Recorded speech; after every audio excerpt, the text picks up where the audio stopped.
Olá, Deus abençoe a sua vida, Deus abençoe esse dia. Vamos ler mais 3 capítulos do Evangelho de Mateus. Nós estamos já chegando no final do primeiro livro do Novo Testamento. Então vamos caminhando, dia 31 de dezembro, nós terminamos toda a Bíblia juntos, se Deus permitir. Capítulo 22, nós temos aqui o capítulo 22, Jesus falando sobre parábolas e confrontos com líderes religiosos. Verso 1 ao verso 14, nós temos a parábola das bodas. Uma parábola muito importante, porque Jesus compara o reino dos céus a um rei que prepara um banquete de casamento para o seu filho. Ele envia servos para convidar os convidados, mas eles ignoram o convite. E o rei, então, envia servos para chamar todos, bons e maus, para o banquete. Um homem, porém, está sem vestes nupciais e é expulso, pois muitos são chamados, mas poucos são escolhidos. Ele está contando essa parábola, já apontando para a realidade daqueles que são convidados, que seriam judeus, que vão rejeitar Cristo e os gentios vão tomar o seu lugar. Verso 15 ao 22, nós temos aqui a questão sobre o tributo a César. Este é um ensino muito importante, principalmente quando lidamos com realidade de pagamento de impostos. Pessoas têm muita dúvida do que deve fazer. Você vai perceber, você que está lendo a Bíblia, que a Bíblia tem resposta para todas as áreas da nossa vida. Eu sempre digo aqui na igreja, ela é um manual que eu e você devemos seguir. Temos a questão sobre o tributo a César, e aí os fariseus tentam armar uma armadilha para Jesus perguntando se é lícito pagar tributo a César. Você precisa entender que Roma está dominando Israel, Roma está dominando, tirando impostos, e aí eles querem pegar Jesus, porque se Jesus coloca do lado do Império Romano, é uma situação. Se ele fala contra, ele está cometendo um crime. E aí Jesus pede uma moeda e responde: dai a César o que é de César e a Deus o que é de Deus. E aí ele vai expor a hipocrisia desses religiosos e vai silenciá-los. Verso 23 ao 33, nós temos a questão sobre a ressurreição. Os saduceus, eles vão questionar Jesus, por quê? Porque eles não acreditam na ressurreição, então perguntam a Jesus sobre o casamento na ressurreição. E aí Jesus responde que na ressurreição as pessoas não se casam, mas são como os anjos no céu. Ele afirma que Deus é o Deus dos vivos e também o Deus dos mortos. Ele já aponta que na ressurreição a realidade nossa é diferente. Pastor, como é que eu vou entender isso melhor? Continue lendo. Quando nós chegarmos nas cartas paulinas, Paulo vai ensinar isso de uma forma mais clara. Verso 34 ao verso 40, nós temos aqui o maior mandamento. Novamente, um religioso, um fariseu, pergunta a Jesus qual é o maior mandamento. Jesus responde que o maior mandamento é amar a Deus com todo o coração, alma e entendimento. E o segundo é amar o próximo como a si mesmo. E ele vai dizer que toda a lei e os profetas dependem desses dois mandamentos. Não diga que você ama a Deus se você não ama o seu irmão. Então é amar a Deus acima de todas as coisas e ao próximo como a ti mesmo. Então, se eu quero cumprir a lei, eu preciso começar desses dois mandamentos. Verso 41 a 46, nós temos a pergunta sobre o Messias. E aí Jesus desafia os fariseus com uma pergunta sobre o Messias. Ele pergunta: de quem é filho o Cristo? Eles vão responder: de Davi. Por que de Davi? Porque o Cristo tem que ser descendente de Davi. E aí ele vai citar o Salmo 110:1. Ele mostrando que o Messias não é apenas filho de Davi, mas senhor de Davi. Os fariseus ficam sem resposta. Gente, é muito lindo isso aqui. Verso 44, ele cita o Salmo 110, verso 1. O Senhor disse a meu Senhor: senta-te à minha direita, até que eu ponha os teus inimigos debaixo de seus pés. Então ele está dizendo, como é que pode ser filho de Davi, se Davi está chamando ele de Senhor? E aí nós terminamos o capítulo 22. Vamos para o capítulo 23. Capítulo 23.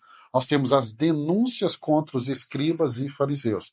Pastor, eu estou percebendo que o embate de Jesus é contra os religiosos. Sim, é contra os religiosos. E aí vamos lá, verso 1 ao verso 12. Nós temos aqui Jesus adverte: contra os escribas e fariseus, ele vai advertir as multidões, vai advertir os seus discípulos sobre a hipocrisia dos escribas e fariseus.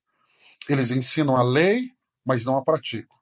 Jesus exorta seus seguidores a não buscarem títulos e honras como eles, mas a serem humildes, pois quem se exalta será humilhado, e quem se humilha será exaltado. Jesus não apenas denuncia a hipocrisia dos religiosos, mas Jesus aponta que o caminho deles não é o caminho a ser seguido. Do verso 13 até o 36, nós temos os 7 ais.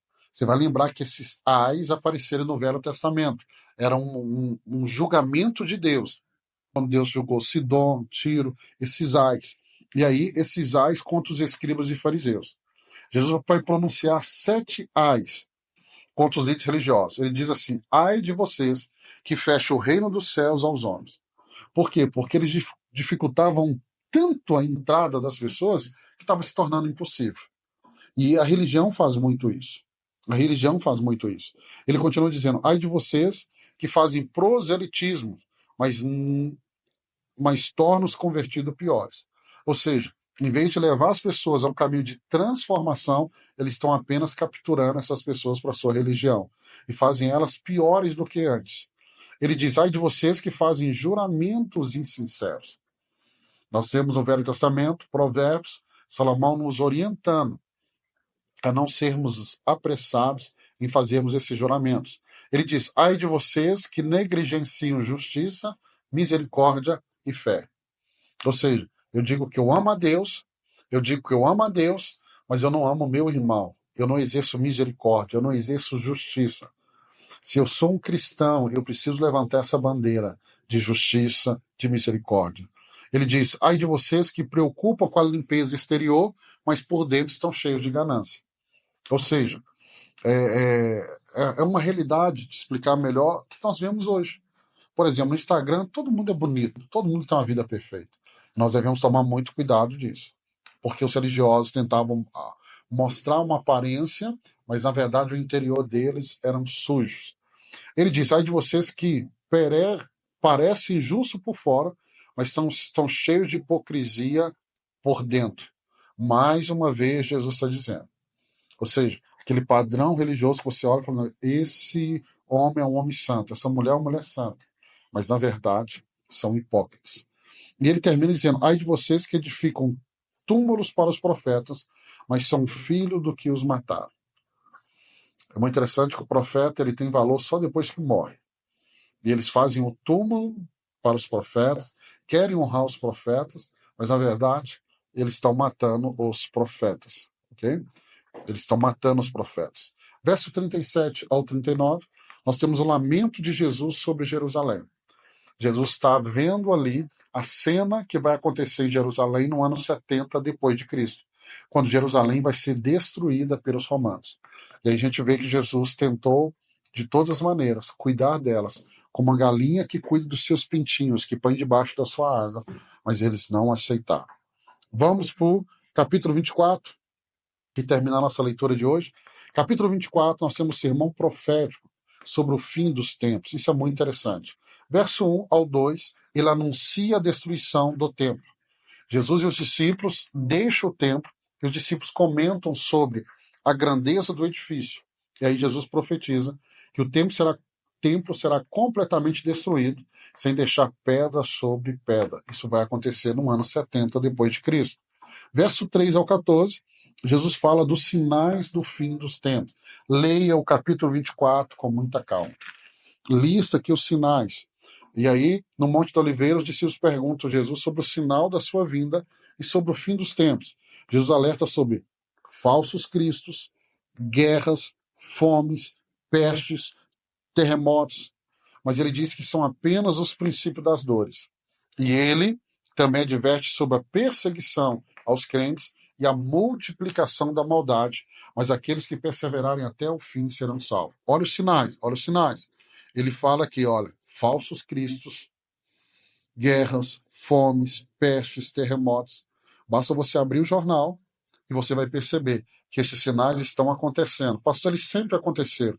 Sim, eles aconteceram, mas na velocidade que eles estão se repetindo, isso mostra, eu falo que, para você entender os sinais do fim dos tempos, é comparar uma mulher que está para dar à luz. Quando está muito próximo, as contrações elas vão acontecendo bem rápido. Isso mostra o quê? Que está próximo do nascimento. Esses sinais acontecendo tão rapidamente, um atrás do outro, se repetindo, está mostrando que o final está próximo. Verso 15 a 18, ele fala da grande tribulação. Jesus fala da abominação da desolação. Daniel citou ele está falando aqui do anticristo, né? Do anticristo, que trará uma tribulação sem precedentes.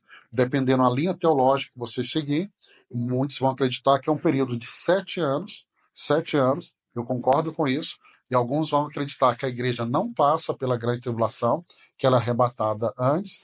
Outra linha teológica diz que a igreja passa pela grande tribulação, mas Deus guarda. Pastor, qual linha que é a certa? Eu sempre digo e explico de uma forma muito simples.